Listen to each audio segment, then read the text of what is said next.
ሆሳዕና በስመ አብ ወወልድ ወመንፈስ ቅዱስ አሐዱ አምላክ። ፈትሕወን ወአምጽእወን ሊተ፣ ፈታችሁ አምጡልን። የማቴዎስ ወንጌል ምዕራፍ 21 ከቁጥር 2 ጀምሮ የሚገኝ ኃይለ ቃል ነው። የተወደዳችሁና የተከበራችሁ የእግዚአብሔር ቤተሰቦች፣ የእመቤታችን የቅድስት ድንግል ማርያም የአስራት የቃል ኪዳን ልጆች ክርስቲያኖች እንደምን ከረማችሁ? እንደምን ሰነበታችሁ? በያላችሁበት አካባቢ የእግዚአብሔር ሰላም ከእናንተ ጋር ይሁን። እንኳን ለበዓለ ሆሳዕና ለትልቁ በዓላችን ቸሩ አምላካችን በሰላም አደረሰን አደረሳችሁ። የዛሬው ትምህርታችን ስለ ሆሳዕና ነው። መነሻችንም የማቴዎስ ወንጌል ምዕራፍ 21 ከቁጥር 1 ጀምሮ እስከ 12 ያለው ነው። አራቱም ወንጌላውያን ይህን ቃል ጽፈውታል። ማርቆስ በምዕራፍ 11 ላይ፣ ሉቃስ በምዕራፍ 19 ላይ፣ ዮሐንስ በምዕራፍ 12 ላይ፣ አሁን ደግሞ የትምህርታችን ርዕስ ያደረግነው ሐዋርያው ማቴዎስ ምዕራፍ 21 ከቁጥር 1 ጀምሮ ጽፎታል ማለት ነው። ቃሉን በእግዚአብሔር ስም እናነበዋለን። የማቴዎስ ወንጌል ምዕራፍ 21 ከቁጥር 1 ጌታችን ኢየሱስ ክርስቶስ ወደ ኢየሩሳሌም ቀርቦ ወደ ደብረ ዘይት ወደ ቤተ ፋጌ በደረሰ ጊዜ ከደቀ መዛሙርቱ ሁለቱን ላከ፣ እንዲህም አላቸው፣ በፊታችሁ ወዳለችው መንደር ሂዱ። ያን ጊዜም የታሰረች አህያ ከውርንጭላዋ ጋር ታገኛላችሁ፣ ፍቱና አምጡልኝ። የትምህርታችን ርዕስ ይህ ነው፣ ፍቱና አምጡልኝ የሚል ይሆናል ማለት ነው።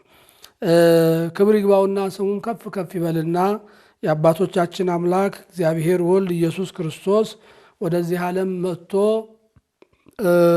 በሚያስተምርበት ጊዜ ብዙውን ጊዜ ወደዚህ ተራራ ወደ ደብረ ዘይት ይወጣል። ቀን ቀን በምኩራብ ያስተምራል፣ ማታና ሌሊት ደግሞ በደብረ ዘይት ያድራል ማለት ነው። ይሄም የሆሳዕናውን ስርዓት የተፈጸመበት በደብረ ዘይት አጠገብ ከኢየሩሳሌም በስተምስራቅ ባለው በደብረ ዘይት አጠገብ ማለት ነው። ከዳገቱ ግማሽ ላይ ነው ይሄ ቦታው የሚገኘው ማለት ነው። በዛ ላይ ያለ ክብር ይግባውና አምላካችን መድኃኒታችን ኢየሱስ ክርስቶስ ከደቀ መዛሙርቱ ሁለቱን ላከ ይላል። ዮሐንስንና ያዕቆብን ነው የላካቸው። በፊታችሁ ወዳለች መንደር ሂዱ፣ አህያ ከነ ውርንጭላዋ ታስራ ታገኛላችሁ፣ ፍቱና አምጡልኝ። አህዮቹን ያሰሯቸው ሰዎች ቢጠይቋችሁ ለምን ትፈታላችሁ ቢሏችሁ ጌታቸው ይፈልጋቸዋልና በሉ ብሎ ተናግሯል ማለት ነው። እንግዲህ አንደኛ አህዮቹ ሊቃውንት እንደሚናገሩት የተሰረቁ ናቸውና የጠፉበት ባለቤት ይፈልጋቸዋል ሲሏቸው ሰዎቹ ደንግጠው ይሰጧቸዋል ማለት ነው። ሌላው አህያ የተባሉ ወይንም በአህያ የተመሰሉ የሰው ልጆች ናቸው። የሰው ልጅ ከእግዚአብሔር ክብር በመለየቱ እግዚአብሔርም በማጣቱ ከእንስሳ አንሶ ወርቆ ባለቤት እንደሌለው እንስሳ ወይንም ከብት 5500 ዘመን ዲያብሎስ ሲያስረው ሲፈታው እንደፈለገ ሲነዳው ስለኖረ ያንን ለማስታወስ ነው እና ጌታችን መድኃኒታችን ኢየሱስ ክርስቶስ ከደቀ መዛሙርቱ ሁለቱን ላካቸው። እነሱም ወደ ተባሉ ቦታ ሄዱ፣ አህዮቹን ፈተው አመጡለት ማለት ነው። ወርሃኑ አልባ ሲሆሙ በላይ ሊሆሙ፣ በላያቸውም ላይ ልብሶቻቸውን ጫኑ ይላል። ልብሶቻቸውን ጫኑ። እንግዲህ ኮርቻ ይቆረቆራል፣ ልብስ አይቆረቆርም። እማትቆረቁር ሕግ ሰራሁላችሁ ሲል ነው ማለት ነው። እና ጌታችን መድኃኒታችን አህዮቹን አመጡለት። በአህዮቹ ላይ በሁለቱም ላይ በታምራት ተቀምጦባቸዋል።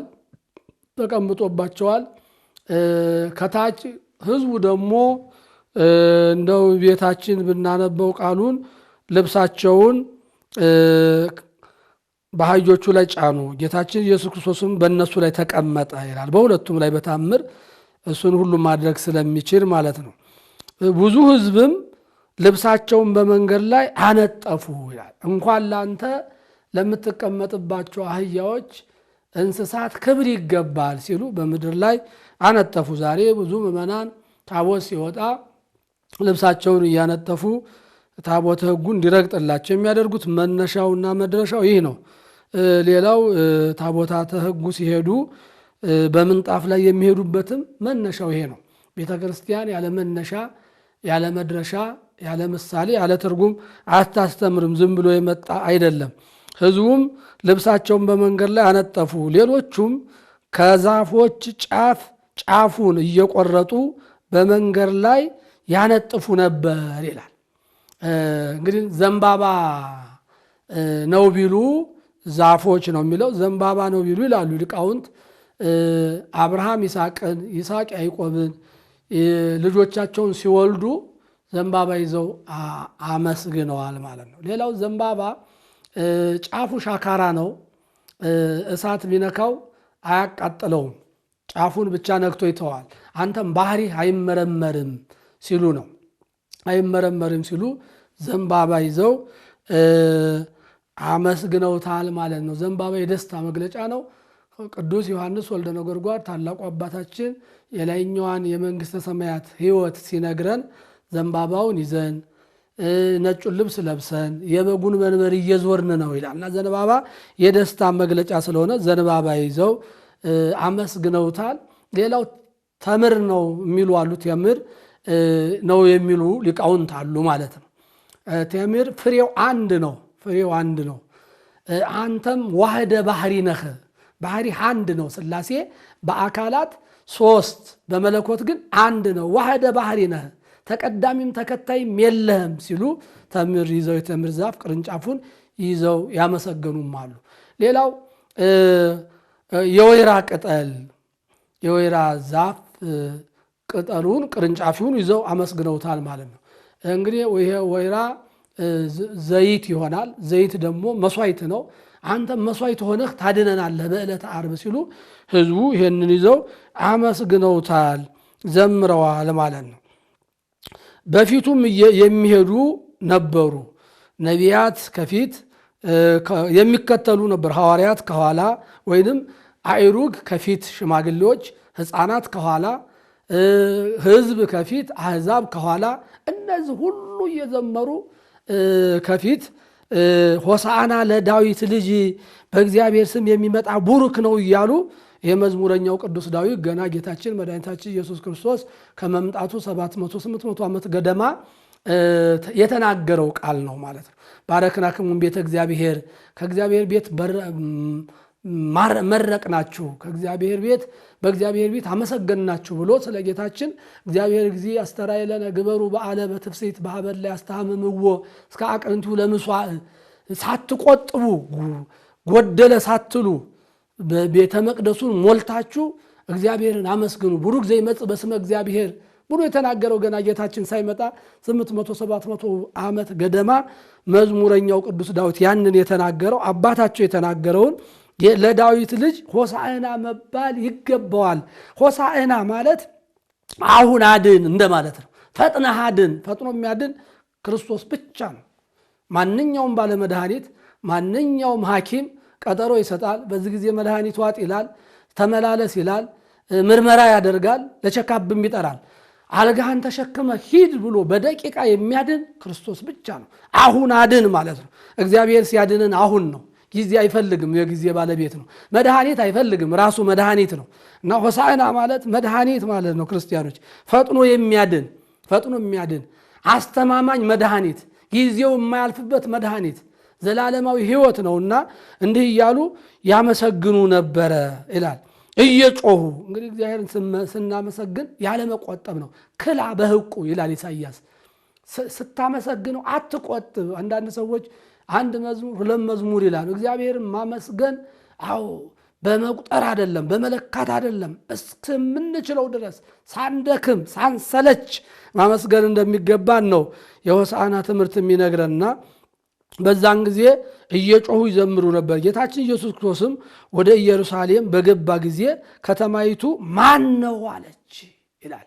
የፊቱ ብርሃን የፀሐይም ብርሃን ሲበዘብዛት አይታ። አያችሁ፣ አሁን ፀሐይን ትክ ብሎ ማየት የሚችል ማንም የለም። የሱ የፊት ብርሃን ግን የፀሐይም ብርሃን እየበዘበዛት እያደከማት፣ ኢየሩሳሌም በፀሐይነቱ በብርሃንነቱ እንግዲህ እሷ ያቺ ፀሐይ የኢየሩሳሌም ፀሐይ ትጠልቃለች ትጠፋለች። እሱ ግን የማይጠልቅ ፀሐያችን ነው፣ የማይጠፋ ብርሃናችን ነው። ፀሐይ ዘኢየዐርብ ወማኅቶት ዘኢጠፍ ይላል መጽሐፈ ኪዳንና በዛ ተደነገጠች ይላል። ደነገጠች ከተማይቱ ማን ነው እያለች ታወከች። ህዝቡም ከገሊላ የተነሳው ከናዝሬት ገሊላ የተነሳው ኢየሱስ ክርስቶስ ነው አሉ ይላል። ተሱ መሰከሩ። ስበርሳቸው ሲጠያየቁ አምላክነቱን መሰከሩ ማለት ነው። እና ጥሬ ንባቡ ነው ያለው።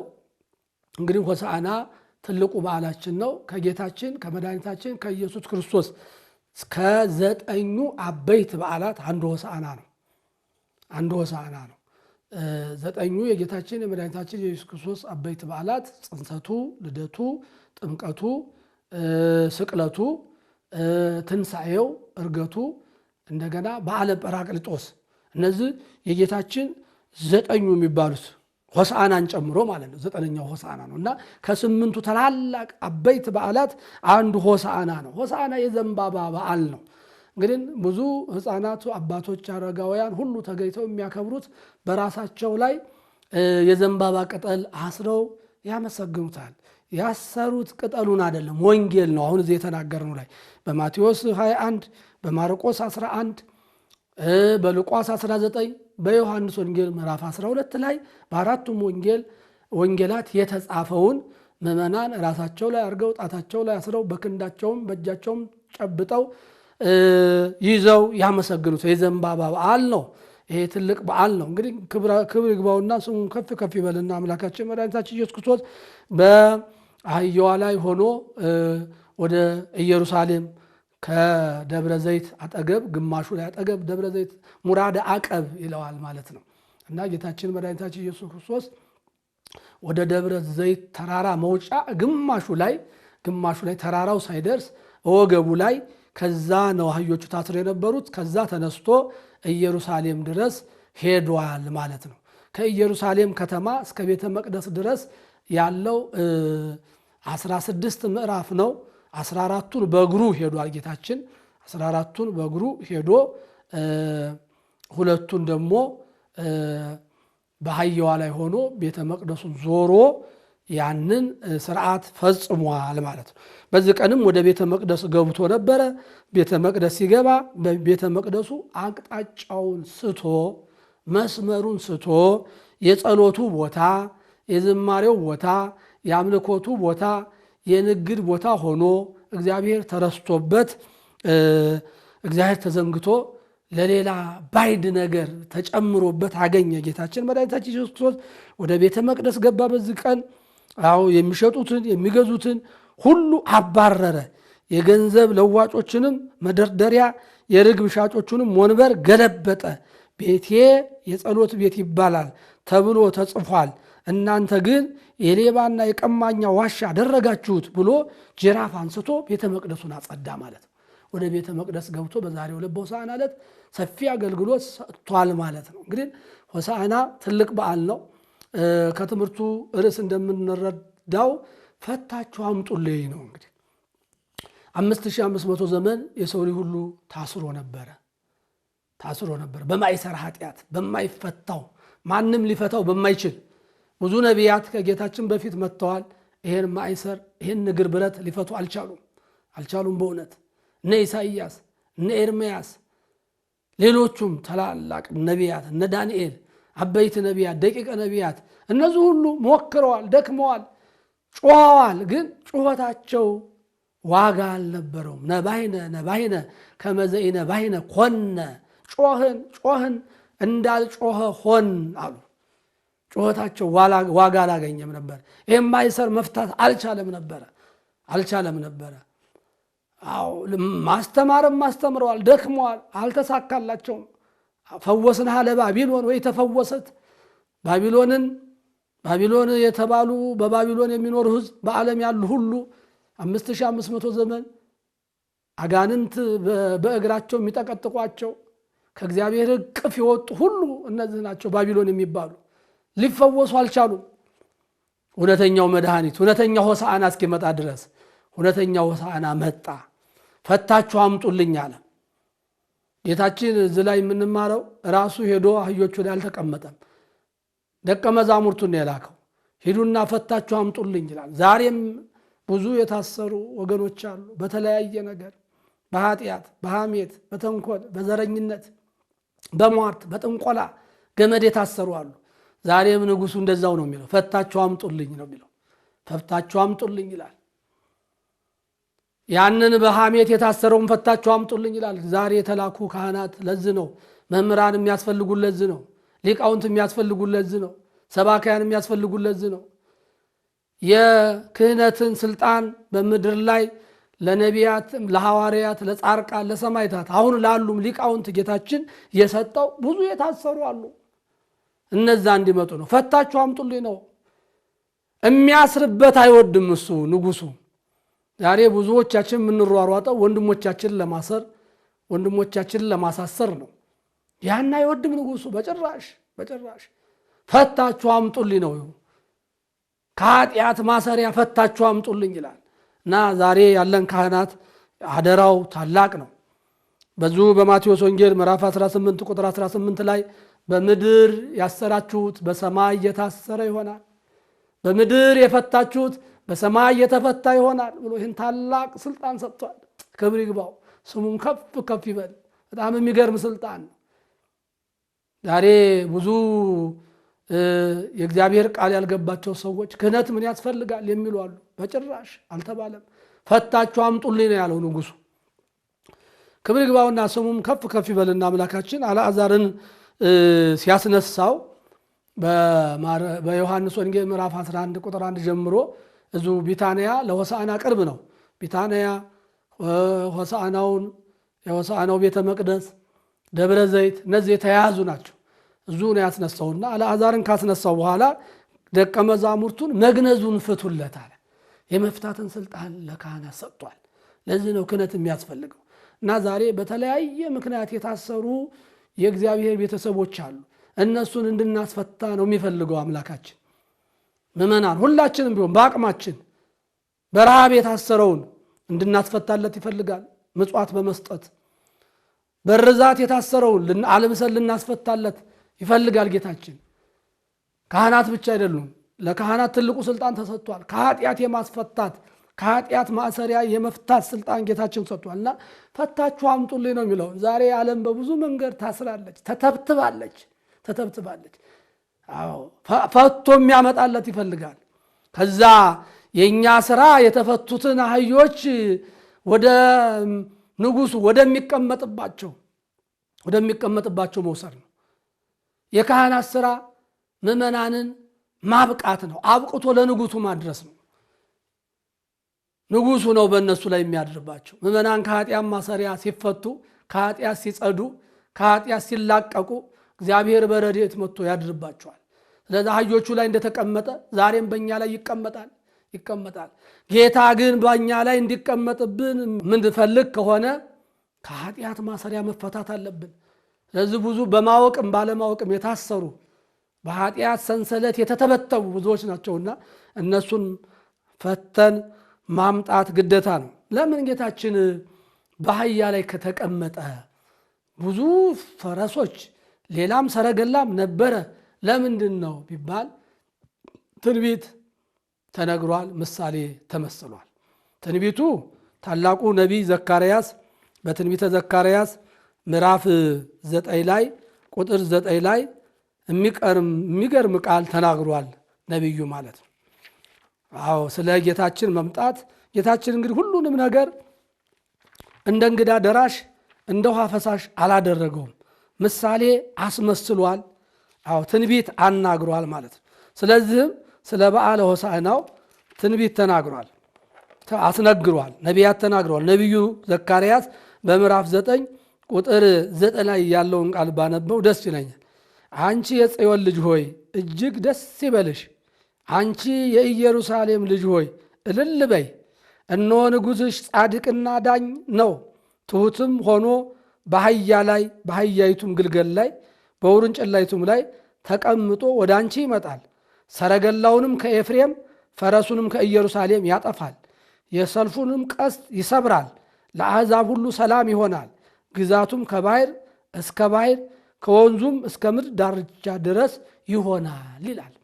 ይሄ ትንቢት ተነግሯል ማለት ነው። ምሳሌው ደግሞ አባቶቹ ነቢያት ዘመነ ሰላም ሆነ ሲሉ በአህያ ላይ ሆነው ነጭ ለብሰው መነሳንስ ይዘው ይታያሉ ነቢያት። አሁን ዘመነ ሰላም ነው፣ ዘመነ ደስታ ሆነ ሲሉ ማለት ነው። የመከራ ዘመን ደስ የማይል ዘመን ከሆነ ደግሞ በፈረስ በሰረገላ ሆነው ዘገር ይዘው የጦርነት ምልክት ማለት ነው ይታዩ ነበረ። ለዛ አሁን ዘመነ ሰላም ሆነ፣ የምስራቹ ተሰበከ፣ አዳም ነፃ ወጣ፣ ዳቢሎስ ታሰረ፣ እኔ ሰላማችሁ ክርስቶስ መጥቻለሁ ሲል በአህያዋ ላይ ጌታችን ኢየሱስ ክርስቶስ በኪሩቤል ላይ የሚቀመጠው ዘይነብር ላይ ለኪሩቤል አስተራዬ አለ ነቢየ እግዚአብሔር ዳዊት በመዝሙር 79 ቁጥር 1 ላይ ዘይነብር ላይ ለኪሩቤል አስተራዬ። በኪሩቤል ላይ የሚቀመጠው በከብቶች ግርግም ታየ፣ በዛ ላፍንጫ ጥሩ ባልሆነው ቦታ በኪሩቤል ላይ የሚቀመጠው ጌታ በአህያ ግልገል ላይና በአህያዋ ላይ ተቀመጠ። እሳት የሚለብሰው ጌታ ለኪሩቤል የብርሃን ሞጣይት የሚያቀዳጃቸው የኛ ክብር የሆነ እኛ በተለያየ ባማረ ነገር በተዋበ ነገር ዋጋው ውድ በሆነ መኪና የግል ሊኮፍተርም ያላቸው አሉ። በተለያየ ዘመናዊ መጓጓዣ ስንጓጓዝ የኛ ጌታ ግን በአህያ ተቀመጠ። ትሕትናውን ለማሳየት ነው። ትልቁ ነገር ይሄ ነው። ትሕትና ንጉሥሽ ትሑት ነው አለ ዘካርያስ። ትሑት የዋህ ሀዳጌ በቀል እኔ ትሑት ነኝ ብሏል ጌታችንም። አይዋሽም እሱ ለባህሪው ሕይወት ውሸት አይስማማው። የማቴዎስ ወንጌል ምዕራፍ 11 ቁጥር 28 ላይ እኔ ትሑት ነኝ የዋህ ነኝ ብሏል። እውነትም የዋህ ነው፣ ትሑት ነው እና በአህያ ላይ ተቀመጠ። ትሕትናውን ለማሳየት ነው። በኪሩቤል በእሳት ሰረገላ ላይ የሚሳፈረው የሚቀመጠው አምላክ በአህያ ላይ ተቀመጠ። ይሄ ነቢዩ ትንቢት ይደርስ ይፈጸም ዘንድ ነው። ምሳሌውም አሁን እንዳልነው ነው። አሁን እንዳል ሌላው በአህያ የሚቀመጥ ሰው ሩጦ አያመልጥም። የአህያን ጉዞ የምታውቁ ታውቃላችሁ። ሩጦ አያመልጥም። ጌታችንም ለሚፈልገኝ ሰው አልታጣም ሲል ነው። አልታጣም። እኔም በሃይማኖት ለሚፈልገኝ፣ በእምነት ለሚፈልገኝ፣ በጸሎት ለሚፈልገኝ፣ በንስሐ ለሚፈልገኝ፣ በአገልግሎት በምስጋና ለሚፈልገኝ ቅርብ ነኝ ሲል ነው። ቅርብ ነው። መዝሙረኛው ዳዊት እንዳለው በመዝሙረ 50 ላይ ቅሩብ እግዚአብሔር ለየዋሃነ ልብ፣ ልባቸው ገር ለሆነ ወደ እሱ በጠዋት በማታ ለሚገሰግሱ በቃሉ ለበረቱ እግዚአብሔር ቅርብ ነው። ሩቅ አይደለም፣ ቅርብ ነው እግዚአብሔር። እኛ ወደ ሌላ እየገሰገስን ነው እንጂ ወደ እሱ በፍቅር ከቀረብን በንስሐ ከቀረብን ቅርብ ነው። ቅርብ ላይ ሲል ነው። በአህያ በፈረስና በሰረገላ የሚሄድ ሰው አይደረስበትም። እኔ ከእናንተ አርቅም ቅርብ ነኝ ሲል በአህያ ተገለጠ። የተወደዳቸው የእግዚአብሔር ቤተሰቦች የሆሳዕና በዓል በጣም ሰፊ ነው፣ ተነግሮ አያልቅም። ስለዚህ ትልቁ ምስጢር ፈታችሁ አምጡልኝ ነው። ብዙዎቻችን በተለያየ ነገር ታስረናል። አብሶ በዚህ ዘመን በሱስ የታሰሩ ብዙዎች ናቸው። በባይድ ነገር እግዚአብሔር በማይወደው ነገር የታሰሩ ብዙዎች ናቸው። እነሱም ፈቶ የሚያመጣለት ይፈልጋል። እግዚአብሔር የሚፈልገው ከቤቱ የሚያባርርለት ሰው ሳይሆን ከኃጢአት ፈቶ የሚያመጣ ሰው ነው። ብዙዎቻችን ስንት ሰው አስፈትተናል። ስንት ወንድሞቻችን ከኃጢአት እንዲያመልጥ ወንድሞቻችን ከኃጢአት እንዲያመልጡ አድርገናል። ክርስቲያኖች ይሄን ነው ማየት ያለብን ነው። ለመታሰሮቻቸው ምክንያት ሆነናል። እንዲታሰሩ ተባብረናል።